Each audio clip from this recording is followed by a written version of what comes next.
bit strange. Almost right.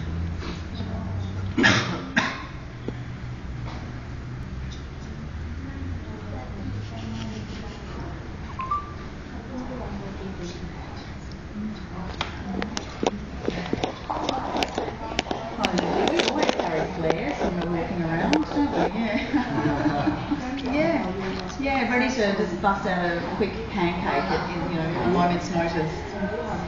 Now I'm with a quite a large group of young Chinese Australians. With me at the moment, I have Michael and John. Now, guys, as you've been watching some of the events that have been unfolding, I mean, what's your opinion as a young Chinese man in terms of how China has been portrayed throughout this period? Well, Rochelle, I'm a bit disappointed with how the news and all the media has portrayed China, especially based on these events. I mean, there have been violent demonstrations, but it's important to remember where the violence has come from.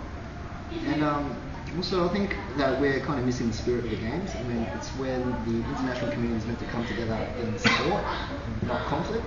And I believe we're missing this point when we see a lot of the news nowadays. It's all in the media. And is this an opinion that's shared by most of your friends and family? Well, I'm assuming anybody with intelligence can see behind a lot of what the news puts out on the news, and that they can see what the truth is behind a lot of the incidents that happen. Now, there's been talk of quite a large group of students heading down to Canberra when the torch arrives. Have you guys been speaking about going down there as a whole, or has there been any sort of approaches made to you, Michael? Probably not for us, because it is very not accommodating in terms of the uni calendar. It's right smack bang in the middle of all our mid-semester exams and whatnot, plus we're uni students, so it's probably not feasible financially as well. So unfortunately, we probably can't make the trip up as much as we'd like to. So why would you like to be there? Firstly, as John rightly pointed out, as not just a Chinese in the Australian community, but as an Australian citizen, I feel our spirit has really always been that sport and politics are two very separate issues. Just in the past, as we've seen, sports is usually an arena where we can overlook all the conflicts and actually bring different communities in the world together. So I think, yeah.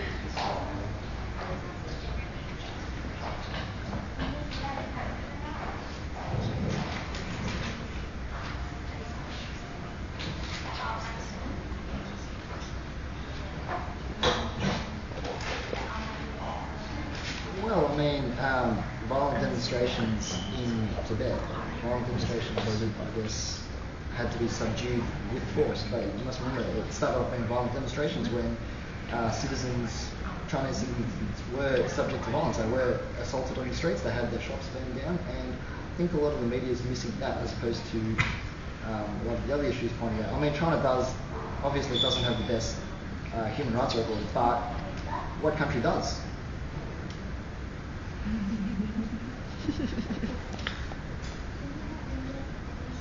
Well, China's definitely trying to address a lot of things at the moment, starting with their economy. Then human rights is progressing as opposed to maybe 10 years, 20 years, 30 years back, definitely.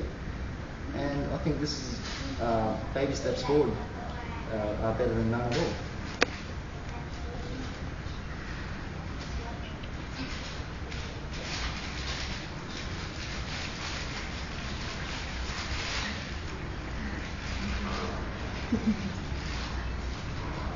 Yeah, no, definitely not protesting against the protesters, but this event, as I said before, I like to tend to think of the Olympics as not just belonging to one country and showcasing one country, but it is in fact like an international event where the entire global community can celebrate like the individual brilliance of each country, if I can put it that way.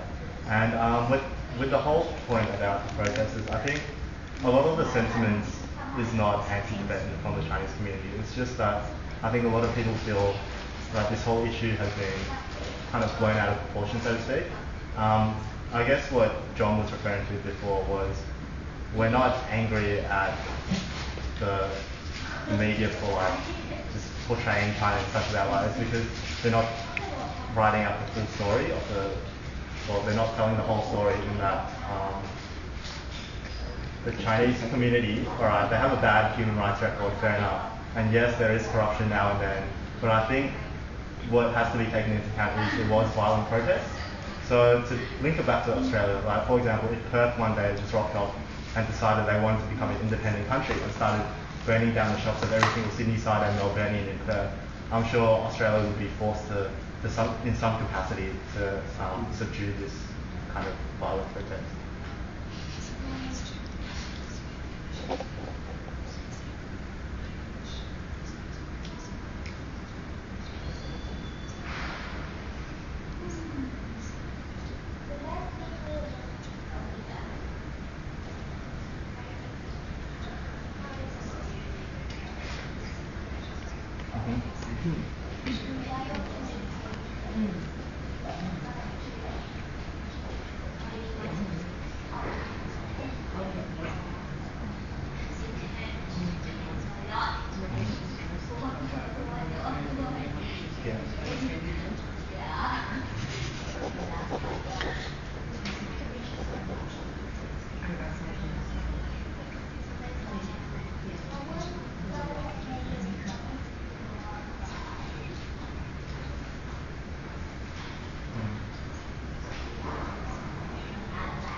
I think it is unfortunately convenient to have been brought up at such a time China, especially when they're about to launch the Olympics, they're about to have the opening ceremony, and I was particularly disappointed with a lot of the news on how a lot of diplomatic figures are going to be missing out because of just these issues. And these issues, sure, they're very bad issues, but they've been ongoing, and we can address them with more suitable means instead of just simply I mean, we're meant to come together. If you're going to have a summit, you're going to have countries coming together talking about these issues.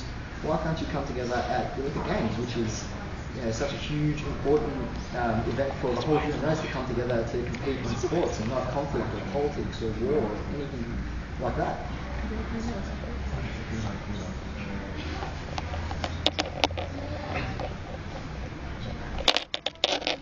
Look at all the media coverage of these interviews. It's something that's probably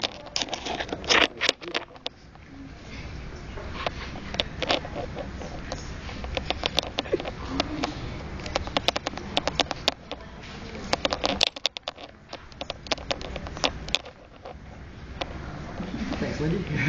Thank you. Thanks, Lindy. Smile for the camera. This is okay. Well done.